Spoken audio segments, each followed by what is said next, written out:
Top boxing news. Okay, we'll start with this. On the heels of her decision win over Olivia Curry, Jadeja Green embraced the scenario of going to the UK for a Savannah Marshall clash. All right. She would have to. Jadeja, who's been trading barbs back and forth with Clarissa Shields, who for some reason is injecting herself into the conversation. Never mind any of that. Jadeja is ready and willing and able to travel to the United Kingdom for a fight with Marshall. I feel like that's going to be one of the biggest women's boxing fights in the world just because of what we both bring to the table as far as power, skill, and technique. And it being a super middleweight undisputed world championship title fight, also, I would be delighted to come to the UK, Green told Sky Sports. The UK is a great base for women's boxing. They love women's boxing, and it would only be befitting if I came over to her hometown where she sells a lot. I know the fans won't like me as much, but after I'm victorious and I take the belts and I'm respected, they will love me. And I will love that. Last in action this past weekend on the undercard of Jake Paul versus Nate Diaz, opposite the ring, Chi-Town's own Olivia Curry. Tougher customer than I expected her to be. Clarissa Shields herself classified Jadeja's performance with Olivia as being low tier. I don't agree with that. Jadeja was never in trouble in that fight, and she never lost control of it. But one thing that was noticeable is that she could have stood to let her hands go more, because opposite the ring, Savannah Marshall, she's going to have to. Jadeja Green would be the shorter, stumpier fighter with the shorter arms. Savannah's taller, longer, and she moves around. On top of being ambidextrous, on top of being able to fight out of the orthodox or southpaw stances, transitioning seamlessly, it would be up to Jadeja to take the fight to Savannah, because on the outside, she's a sitting duck. Savannah's long and limber. She's got long arms, and she moves around. She doesn't need to be right up on Jadeja to touch her. This past weekend, we saw Jadeja opposite the ring, Olivia Curry, who was stringing punches together, throwing punches in bunches, as to not allow herself to be intimidated by Jadeja, counterpunching, and her power. And there were a lot of moments in the fight where I felt like Jadeja could stand to be a bit busier. We know she has enough power to hurt Olivia. Yeah. She's just got to let her hands go. And there were a lot of moments in the fight where I felt she could have stood to be busier. Yeah. She will need to be opposite the ring, Savannah, because if she's not, She'll lose the rounds and lose on points. I happen to think Jadeja Green packs a big enough punch that she can hurt Savannah if she lands, but she has to land. And in order to land, she's got to let her hands go. For me and my money, she was a little bit too reserved with Olivia. Many countering opportunities that she could have capitalized on to score another highlight reel knockout, at times almost flustered because Olivia was standing right in front of her, shoulders squared, putting punches together. And if Olivia can fluster you, even a little bit, Savannah's a much trickier target than Olivia Curry. keeping that chin tucked, fighting at a slight crouch, bending at the waist, bending at the knees, moving around, giving her opponent different looks, switching from orthodox back to southpaw, back to orthodox. She can be a tricky target. Last in action, opposite the ring, the then undisputed champion, Franchon Cruz. Savannah showed she can work under pressure, she can work under duress, and still show the cleaner, better boxing. Get off the better shots. I think Jadeja Green's got some of the right tools for this assignment. She's got good snap in her punches, obviously has good power, but her work rate, she needs to pick that up a bit, and I don't think she's got the foot speed that Savannah Marshall has. I don't think Jadeja is as light on her feet as Savannah is. Got to work on that too. Boxer, puncher, counter puncher that uses their opponent's aggression against them to capitalize off mistakes, capitalize off of openings. With Olivia Curry, she was a bit more reserved than I expected her to be, and the openings will be that much harder to find with Savannah Marshall, who is a far more polished boxer and a trickier target than Olivia Curry. Opponent standing right in front of you, stringing punches together, shoulders square. Where Savannah Marshall is a lot taller, a lot longer, lighter on her feet, side on. Chin tucked, rolling punches off the shoulder, fighting at a slight crouch, bringing counters over, counters of her own. They're both strong punchers, they both are. And you might think that Jadeja Green is a bigger puncher than Savannah, and maybe she is. Power by itself means nothing if you can't land. Savannah does not need to be close to Jadeja to touch her with punches, touch her with shots, straight shots. From the outside, what Jadeja has to work on ahead of this Marshall fight is closing the distance and getting inside on Savannah Marshall, and that is easier said than done. Just ask Franchon Cruz. Jadeja can't rely on one or two clean counters, one clean punch to do Savannah Marshall. The countering opportunities may be far and few, and she can't wait. She's got to be busier if she's going to fight Savannah. Men's cruiserweight news. Another chapter in the same book. Per a tweet from Michael Benson, it appears that unbeaten Richard Riakporhe has now pulled out of today's purse bid for his IBF cruiserweight world title shot versus Opetaia. Who? Oh, Richard Riakporhe, that's who. He's apparently withdrawn from the purse bid for a Opetaia IBF title fight. Riakporhe is signed to Ben Shalom's boxer, while Opetaia recently signed a co-promotional deal with Eddie Hearn's Matchroom. That's why they withdrew. What appears to be another chapter in the same book. Earlier this year, in May, Fabio Wortley and Fraser Clark, they were supposed to go into a purse bid for a fight between them. And in that situation like this one, the Ben Shalom fighter, the boxer fighter, ended up withdrawing. We're seeing more and more is that Eddie Hearn's rivals are unwilling to roll the dice, unwilling to outsource their own fighters for opportunities. I mean, Matchroom sent John Ryder over to Queensbury for the Parker fight. Before that, they sent Felix Cash over there for the Denzel Bentley fight. Sent Alicia Baumgartner over to Sky Sports and Boxer for the Mayer fight, but the people at Sky Sports and Boxer, they don't seem to want to return the favor. They don't want Richard to go to Matchroom and DAZN. Richard stated, "I have worked extremely hard the past 2 years to get myself to the top of the cruiserweight division. We had accepted an offer to fight for the IBF title on 2 occasions in 2 different locations. For reasons that are unclear to me, to my promoter, these offers were then withdrawn.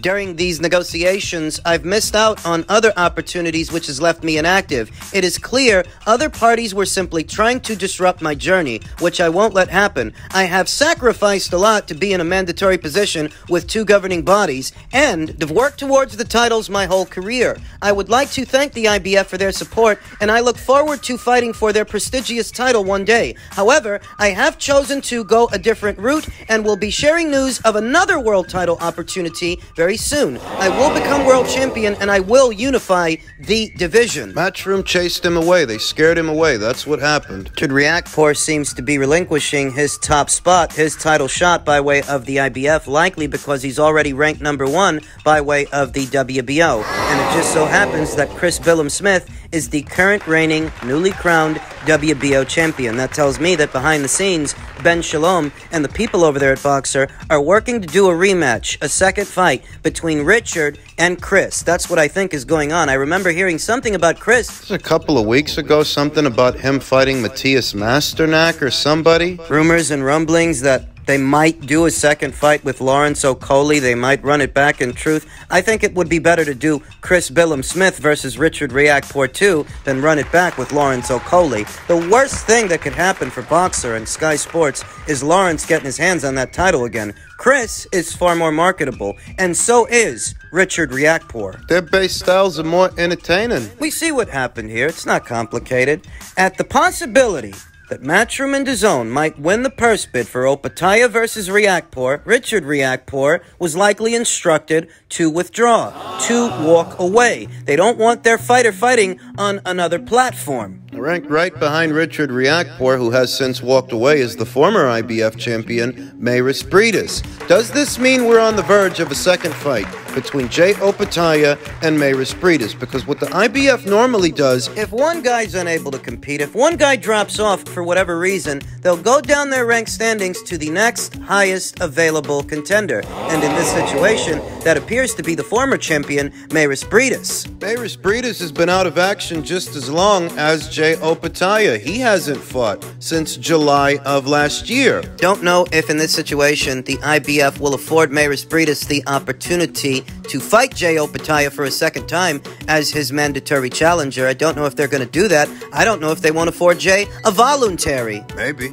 We'll see. But I do get the sense that Richard Riakporhe may be on the eve of fighting Chris Billum-Smith for the second time. Richard won the first fight. It was years ago. Chris Billum-Smith is riding high. He's WBO champion now. So we'll see if Richard can win the second. What I think they wanted to do was put a title in Richard's hands so that he can then bring that to a Chris Billum-Smith fight so that they could bill it as a unification match. Needless to say, things didn't go according to plan. What is yet another example of Ben Shalom's inexperience in these kinds of situations. He might have thought it prudent. Because he doesn't want to see one of his fighters fighting under the Matchroom banner, even if it's just once, he's likely the one that instructed Richard to withdraw from this purse bid, not realizing this was Richard's best shot. At minimum, a golden opportunity to take on a fighter that has ring rust to shake off, that hasn't fought since July of last year and is coming off of jaw surgery. This was his best shot to beat Jay Opetaia. Not saying that he would have,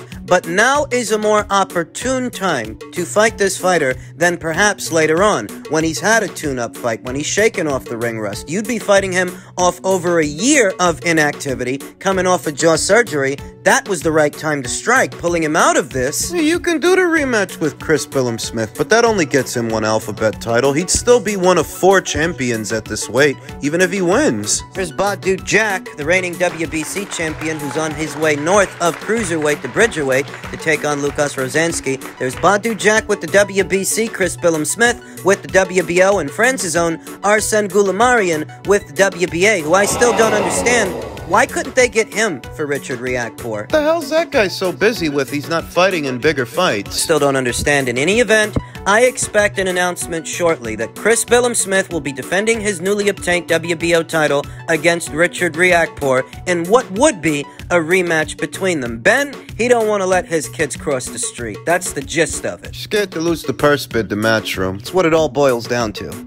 Just in keeping with the theme of all things Matchroom, Chris McKenna tweeted, Anthony Joshua versus Robert Helenius is now official for Saturday. Fight is now no longer a pay-per-view, but now a part of the DAZN subscription. Those who have already purchased the event will be refunded, while fans with tickets for the O2 will be offered refunds or can keep their tickets. I think that most will elect to attend the show anyway. Dempsey McKean versus Filip Hrgovic is as solid a fight as any between 2 unbeaten guys at this time. A fan favorite who has a cult following, Derek Chisora, will be returning to action opposite the Ring America's own Gerald Washington. There's still value for money there, that if you already purchased a ticket, I think people are still going to show up. Anthony Joshua and Robert Helenius, not having the backstory, the history that Anthony has with Dillian Veit, it doesn't have as much sizzle. It does. But if you're one of these people that already bought a ticket and you wanted something to do that Saturday night, this upcoming weekend, well, you still have this. I think that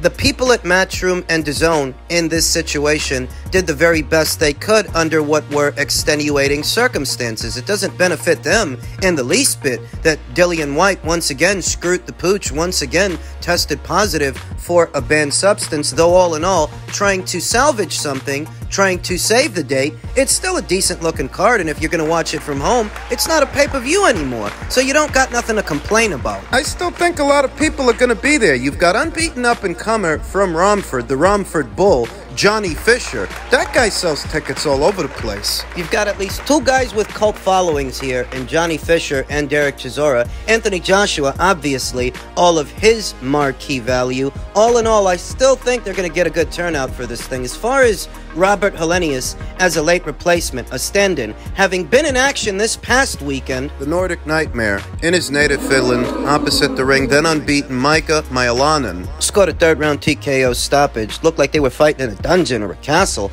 or something like that. He couldn't have sustained much damage, if any, if he's ready and willing to fight the following weekend. Boxing is unpredictable. Boxing really is the theater of the unexpected.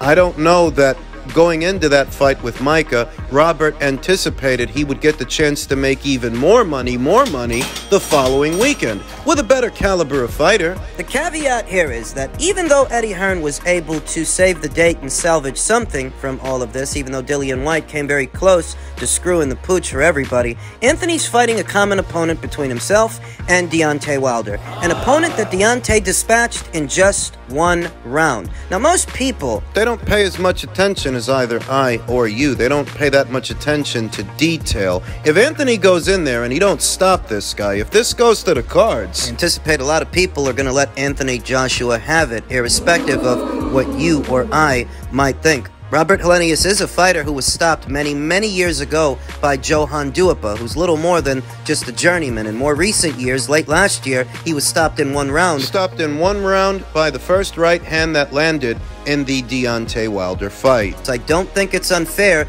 to expect something similar from Anthony. No, doesn't have to be a first-round knockout, but I don't feel it should go the distance either. I feel if it did, that would be further indication that Anthony has lost his killer instincts. Subject of some debate, some discussion that Anthony is no longer the strong finisher that he used to be in previous years before he suffered that shock upset loss to Andy Ruiz. The Jermaine Franklin fight, that performance, to me, that was negligible. It was negligible because Jermaine Franklin had given a good account of himself with Dillian Whyte. He was a fighter that going into that fight was an unbeaten guy, never been stopped, and Dillian didn't stop him, so perhaps this is just a durable guy. We'll say Anthony performed a lot better with Jermaine than Dillian Whyte did, though all the same, he didn't stop him. To me, that was negligible because Jermaine has never been stopped. This guy, however, Robert Helenius, he has more than once. If Anthony no longer has enough spice and enough spite to put away the likes of a Robert Helenius, today's Robert Helenius, that doesn't bode well for a Deontay Wilder fight, or really any fight moving forward. There is a sense of urgency, a sense of obligation that Anthony needs to be able to put this guy away. The Jermaine Franklin fight, that's negligible, but this isn't. This is not the kind of opponent we're supposed to spend a long time thinking about. This is not the kind of fight. If you're still a world-class fighter, and you've still got what it takes to get yourself back to a world title, to become a 3-time world champion, you need to be able to dispatch this kind of guy, this kind of opponent. Anthony has to stop him. There are no excuses. Anthony's not old, you know. He's 33. As far as heavyweights go, heavyweight being somewhat different than the lighter weights where fighters are more reliant on fast twitch muscles and speed, athleticism, and all those different things. At heavyweight, 33 years old isn't actually all that old at all. He's got time. Does he still have ability? Derek James's philosophy seems to be predicated on athletic and physical fighters. It didn't work out for Spence, that philosophy, but for Anthony Joshua, it might, because that's what people have been asking for. It's actually what he needs, to be a bit more rough and tumble, be more aggressive, more spiteful, physical. Last 1 or 2 fights, he's been leaning towards being a more cerebral fighter, focused on being more of a boxer than a puncher, but the success that he found and what catapulted his career was him being a puncher. Doesn't have to overthink things with Robert Helenius. Finding that marriage between the two, between being a boxer and being a puncher, and conjuring up the right ingredients at the right time. He's got to stop him.